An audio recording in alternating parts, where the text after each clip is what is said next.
Hello everyone. So today it's our day two of the Flash series, and Flash second. This one is my second Flash card.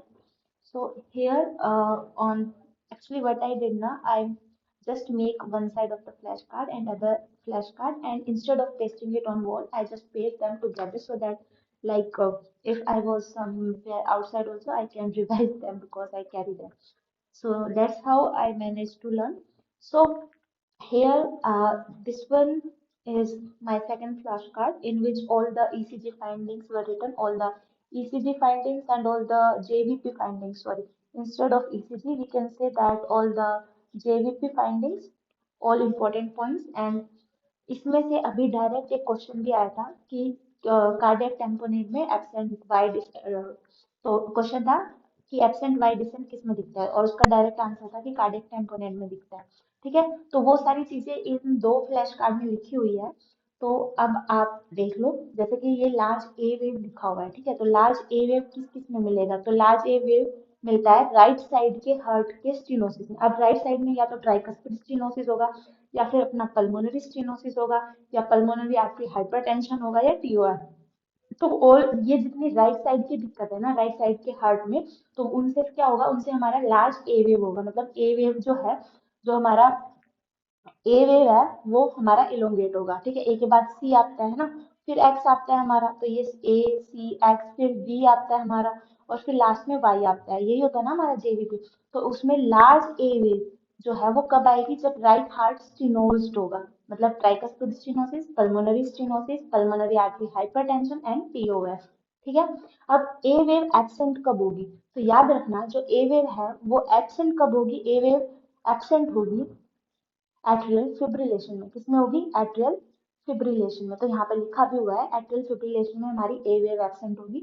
और atrial fibrillation में और भी चीजें हैं जो absent होती है। ठीक है, कौन कौन सी, एट्रियल फिब्रिलेशन में हमारी पी वेव एब्सेंट होती है, ईसीजी में पी वेव एब्सेंट होती है, और हमारे जेवीपी में हमारी ए वेव एब्सेंट होती है। तो ये दोनों चीज एट्रियल फिब्रिलेशन में मिलता है। ठीक है, फिर था हमारा थर्ड पॉइंट। तो फर्स्ट ये हो गया हमारा सेकंड, अब हमारा थर्ड पॉइंट उसमें है कैनन और जाइंट ए वेव। तो कैनन और जाइंट ए वेव किसमें मिलेगा, जब भी एवी का डिसोसिएशन होगा, मतलब कि जब जो एट्रिया वो अलग से कॉन्ट्रैक्ट कर रहा है, वेंट्रिकल अलग से कॉन्ट्रैक्ट कर रहा है, तो मतलब वो दोनों में आपस में लिंक नहीं है, तब हमारे आती है जाइंट ए वेव या फिर कैनन ए वेव। तो वो हो गया हमारा एवी डिसोसिएशन में। ठीक है, उसके बाद था हमारा फोर्थ पॉइंट कि एब्सेंट एक्सडिसेंट किसमें होता है, और तो एब्सेंट एक्सडिसेंट होता है हमारे ट्राइकस्पिड रीगर्जिटेशन में। किसमें होता है, ट्राइकस्पिड रीगर्जिटेशन।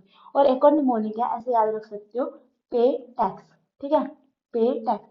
तो इसमें क्या है कि पी से हो गया पेरिकार्डाइटिस, पी से क्या हो गया, पेरिकार्डाइटिस। ठीक है, इसमें जो ए है ना, इसका मतलब कि ऑलवेज, तो ऑलवेज प्रेजेंट होगा। ठीक है, ऑलवेज प्रेजेंट होगा, क्या होगा, वाई।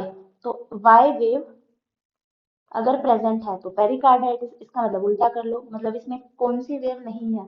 ठीक है, तो इसमें कौन सी वेव नहीं है, और फिर टी से क्या हो जाएगा हमारा, टेम्पोनाड। तो कार्डियक टेम्पोनाड में स्टीप एक्स होगा हमारा। तो स्टीप एक्स जो है वो होता है हमारे टेम्पोनाड में। ठीक है, प्रेजेंट ऑलवेज, मतलब ए से हमारा ऑलवेज है, ए से हमारा एब्सेंट नहीं है। ठीक है, तो अगर एक्स प्रेजेंट है तो क्या एब्सेंट है, इसमें एब्सेंट होगा वाई। तो एब्सेंट होगा हमारा वाई, तो वाई एब्सेंट है तो टेम्पोनाड। यही क्वेश्चन था इस बार एफएमजी 2024 में, जो अभी मैंने एग्जाम दिया है उसमें यही था कि जो एब्सेंट वाई है वो किसमें दिखते हैं, और आंसर था डायरेक्ट, वो डायरेक्ट क्वेश्चन था, उसमें सबको नंबर मिल गया होगा, मुझे लगता है सबने मारा होगा इसका सही। तो टेम्पोनेट है, लेकिन ये कई छोटी छोटी चीजें होती है ना जो अपन भूल जाते हैं काफी टाइम बाद, तो यही चीजें अपन को याद रखनी होती है। ठीक है, तो पेरिकार्डाइटिस में वाई वेव प्रेजेंट होती है, जबकि टेम्पोनेट में वाई एब्सेंट होता है। टेम्पोनेट में क्या होता है, स्ट्रीप एक्स होता है, और इसमें क्या होता है, इसमें स्ट्रीप वाई होता है। तो स्ट्रीप वाई किसमें है, पेरिकार्डाइटिस में, और स्ट्रीप एक्स किसमें है, टेम्पोनाड में। ठीक है, यहाँ पे एक का मतलब है ऑलवेज प्रेजेंट, प्लीज रिमेंबर यहाँ पे एक का मतलब एब्सेंट नहीं है।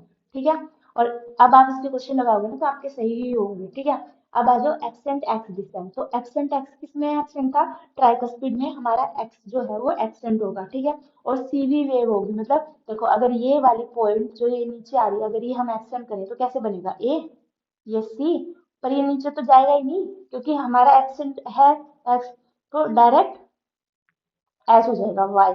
तो ये वी वाई, मतलब एक्स क्या है इसमें, एब्सेंट है, तो एब्सेंट एक्स ये किस में दिखेगा हमारा, ये दिखेगा ट्राइकस्पिड रिगर्जिटेशन में, ठीक है। और वाई क्या है, स्टीप है, वाई क्या है, स्टीप। वैसे ही पल्सिस पैराडॉक्सिस किस में होता है, पल्सिस पैराडॉक्सिस में हमें दिखता है टेम्पोनेड में। टेम्पोनेड में क्या होता है, एब्सेंट होता है वाई, टेम्पोनेड में क्या होता है, एब्सेंट होता है वाई, तो वाई एब्सेंट होगा टेम्पोनेड में, ठीक है। तो ये था हमारा एक साइड का फ्लैश कार्ड, मुझे लगता है ये काफी बड़ा था, पर पता है ये मैंने पूरा चैप्टर पढ़ के उसकी एक पूरी समरी लिखी थी कि जेवीपी की क्या ओवरऑल समरी हो जाएगी, तो उस हिसाब से ये मेरा था, ठीक है। तो लार्ज ए वेव किस में दिखेगा, राइट साइड वाले में, ए वेव एब्सेंट किस में हो गया, एट्रियल फिब्रिलेशन में, कैनन और जाइंट ए वेव जब दोनों का डिसोसिएशन हो जाएगा।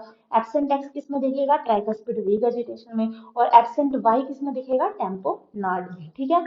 फिर ये पेरिकार्डाइटिस वाला हो गया। अब मेरी जो सेकंड है, सेकंड पिक है, वो है ये वाली, है ना, तो इसको भी ले लेते हैं हम,